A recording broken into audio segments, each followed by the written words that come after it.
Hello friends, welcome to Indian study पर आपका स्वागत है। दोस्तों, आज की इस वीडियो में हम आप लोगों के लिए जीके का टेस्ट लेकर के आए हैं, जो कि आपके आने वाले एग्जाम्स यूपी जेल वार्डर के लिए बहुत ही ज़्यादा इंपॉर्टेंट है। अभी आप मानकर ही चलें कि यूपी जेल वार्डर का एग्ज़ाम जो है वो ऑफिशियल डेट देखी जाए तो वो सितंबर में ही होगा। ठीक है, जो नोटिस वायरल हो रहा है आप उस पर ध्यान मत दीजिए।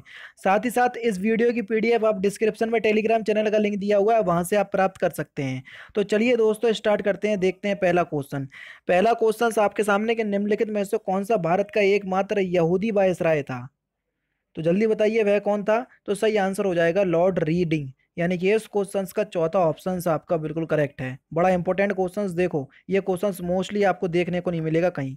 ठीक है ना। नेक्स्ट क्वेश्चंस, निम्नलिखित में से कौन सा वर्ड फ्लू विषाणु है। वर्ड फ्लू का आपको विषाणु का संकेत बताना है या सिंबल बताना है। तो क्या है जल्दी बताइए।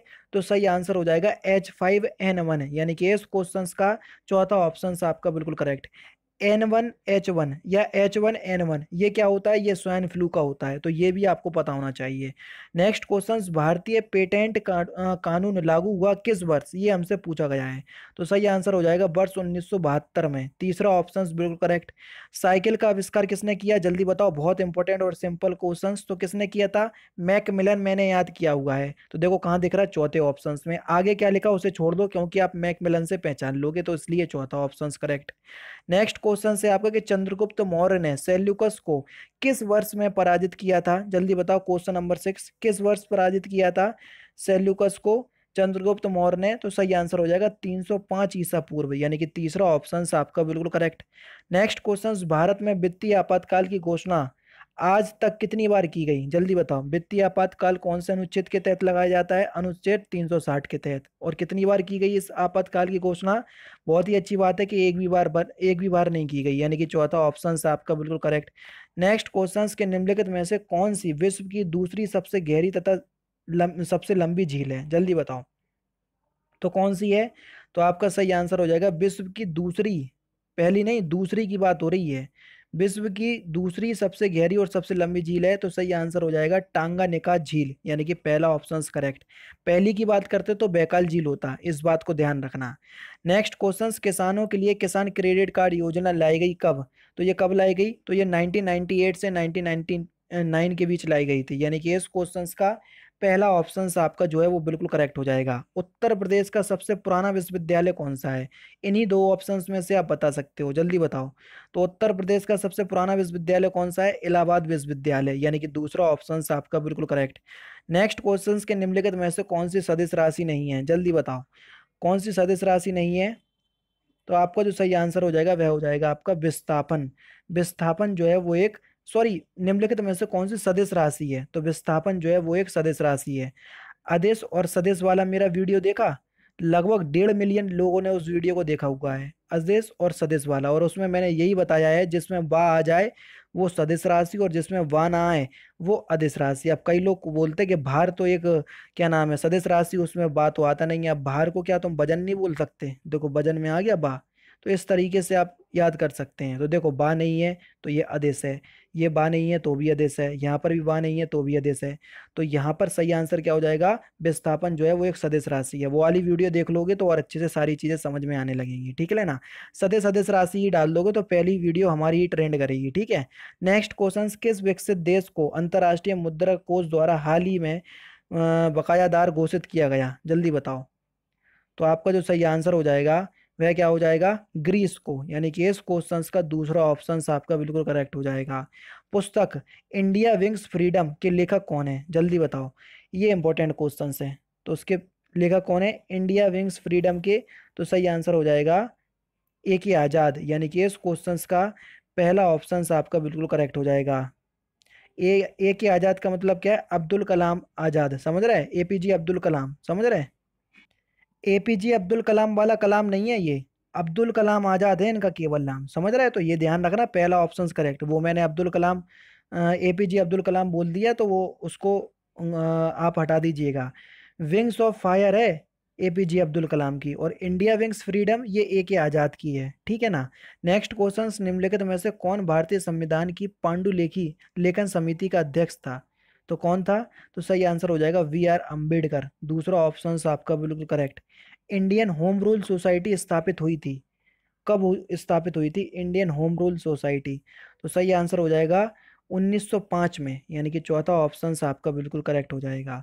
नेक्स्ट क्वेश्चन, 1905 में हुई थी और कहाँ पर हुई थी? जरा इस क्वेश्चन का आंसर कमेंट बॉक्स में बताना, क्योंकि पढ़ा चुका हूँ मैं। नियंत्रक एवं महालेखा परीक्षक की टीका टिप्पणी पर उचित कार्रवाई करने की अंतिम जिम्मेदारी होती है किसकी? तो सही आंसर हो जाएगा संसद की, यानी कि तीसरा ऑप्शन आपका बिल्कुल करेक्ट है। ब्रिटिश सरकार द्वारा लंदन में भारतीय नेताओं का प्रथम गोलमेज सम्मेलन कब हुआ था? तो प्रथम गोलमेज सम्मेलन कब हुआ था? 30 में। दूसरा कब हुआ था? 1931 में। तीसरा कब हुआ था? 1932 में। दूसरे वाले में महात्मा गांधी ने भाग लिया था, तो ये याद रखना क्योंकि पूछा जाता है। नेक्स्ट क्वेश्चंस के निम्नलिखित में से किस विषय पर नोबेल पुरस्कार नहीं दिया जाता है? जल्दी बताओ। देखो, अगर आपने याद कर लिया MBBS, ठीक है, सॉरी MBBS नहीं, MBBS वो दूसरी की ट्रिक है, इसकी ट्रिक है PCB और SSE। P से फिजिक्स, C से केमिस्ट्री, B से बायोलॉजी। ठीक है, बायोलॉजी का मतलब मेडिकल के क्षेत्र में ही आ जाता है आपका, ठीक है, चिकित्सा के क्षेत्र में।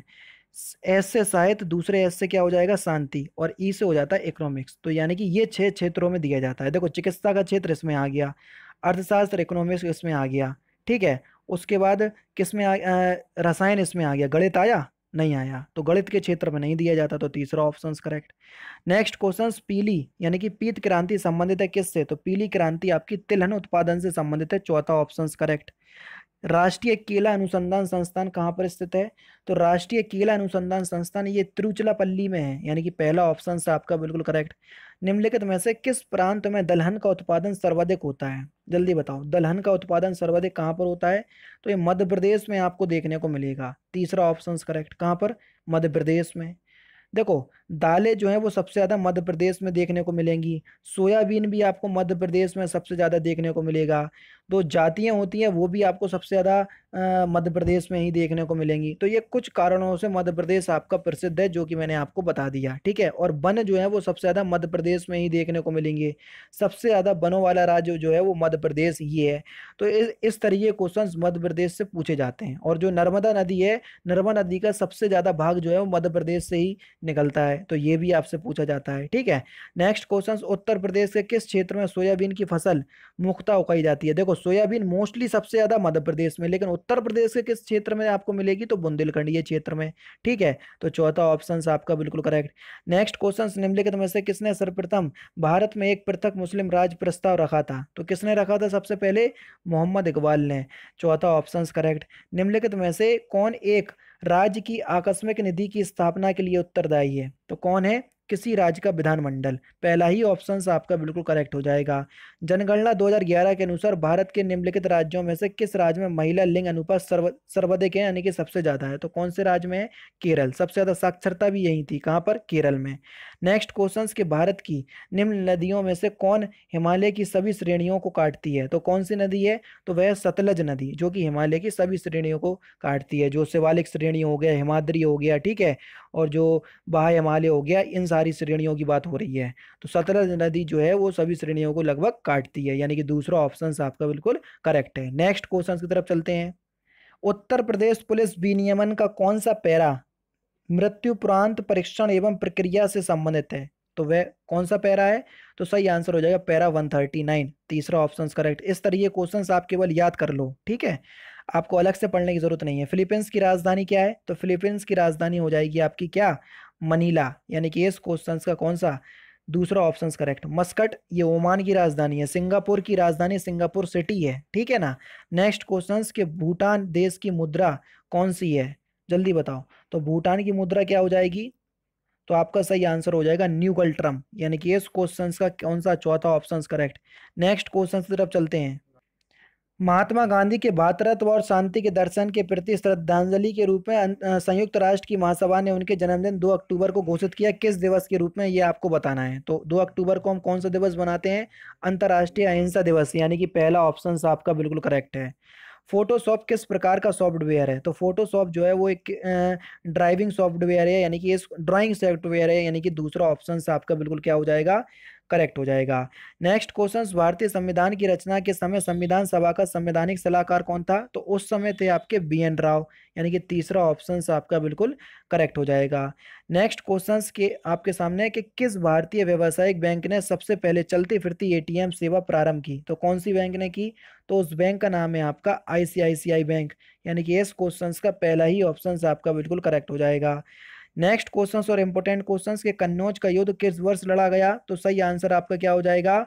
1540 में लड़ा गया कन्नौज का युद्ध। कब लड़ा गया? 1540 में, यानी कि पहला ऑप्शन आपका बिल्कुल करेक्ट हो जाएगा। और कन्नौज किस लिए प्रसिद्ध है? तो ये इत्र के लिए प्रसिद्ध है। किसके लिए? इत्र के लिए। ठीक है। नेक्स्ट क्वेश्चन और लास्ट क्वेश्चन, और इस क्वेश्चन का आंसर आपको कमेंट बॉक्स में बताना है कि निम्नलिखित में से कौन सा देश संसार में धान यानी कि चावल उत्पादन में दूसरा है? पहला नहीं, दूसरा पूछा है। तो इसका सही आंसर आप लोग मुझे कमेंट बॉक्स में बताएंगे। तो दोस्तों फिलहाल की वीडियो में सिर्फ इतना ही। अगर आपको वीडियो पसंद आए तो प्लीज़ दोस्तों वीडियो को लाइक कीजिए, शेयर कीजिए और साथ ही साथ हमारे चैनल को सब्सक्राइब करना ना भूलें, क्योंकि मैं रोजाना इसी तरह की वीडियोस आप लोगों के लिए लाता रहता हूँ। नमस्कार दोस्तों, जय हिंद, जय भारत।